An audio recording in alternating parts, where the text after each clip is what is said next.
that is for God to decide for the nation. Kami, patayin ninyo, wala na akong silbi.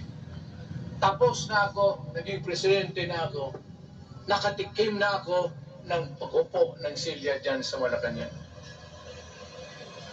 Ganoon na lang ang ang alaga ko sa bayan. Alam mo ba, tanungin mo yung lahat ng senador, magbisita sila, isang kanin, isang pork chop o isda, sabaw. Nung panahon ko, sabi ko, yan lang ang mapakain ko sa inyo. Dili, bongga. Walang steak kasi mahal yan. Pero yun. Hindi natin pera. Karon parehagin sa mga Kinakain. Marcos. Kada meeting nila, Yan ang totoo. murag fiesta dyan. Magtanong kayo ng taga-Malacanang. Hindi ako nagpabibida. Sinabi ko lang, huwag ninyong kalimutan, Mr. President, ang delikadesa. Mahirap yan. Magkaroon tayo ng ngayon, maula naman, yun naman ang dapat ng pagpintuan natin. Huwag kayong pumayag dyan. Pinabastos kayo. Ano bakit? Kung bakit pinalintay sa parliament? Anak ka na. So pag doon kontrolado na nila, pati yung anak na assured na maging, yan nga ang mahirap eh. Lahat na maging presidente, ang pamilya nila, walang inisip kung hindi paano titira dyan hanggang sa matapos ang panahon. May I remind you, itong election, papalit-palit ito.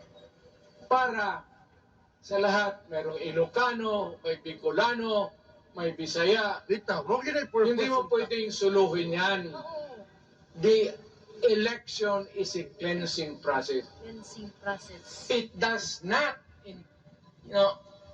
it's never the intention of the whoever wrote the Constitution na ikaw, isang Pilipino, taga-Paway, taga-Batangas, taga-Davao, ikaw, Rodrigo Duterte, nandiyan ka na, huwag ka nang umalis.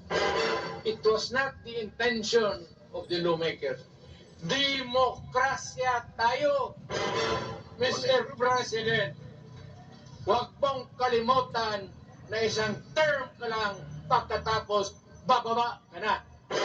Pag ayaw mong bumaba, utang ina magkagulo ang bayan. So, ngayon, nakikinig kayong mga Ako military. to. Gusto niyong iwasan ang dugo?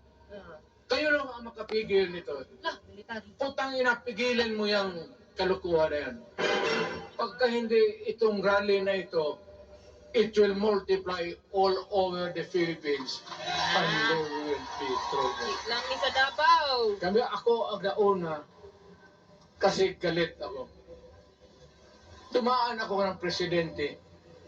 Not even for a minute did I think or was thinking of extending my term even for one day. Nung natapos ako sa araw na yon, bumaba ako, sumakay ako, lumipad ako dito sa Davao. Ikaw, Mr. President, hintayin mo yung 6 year, kalimutan mo na yung kay Romualdez, kasi yan ang magpahamak sa iyo. At maraming magagalit sa iyo, pati na ang militar. Kaya hindi na ako magtatagal. Yun lang ang dasal ko. Reject. Protect the Constitution. I am calling now the armed forces and the PNP. Protect the Constitution. Trabaho ninyo yan. Huwag ninyong kalimutan. Kami, inyong dapat, you should worry about the nation. The millions of Filipinos. Huwag kayong mag-isip lang ng isang pamilya. Putang ina.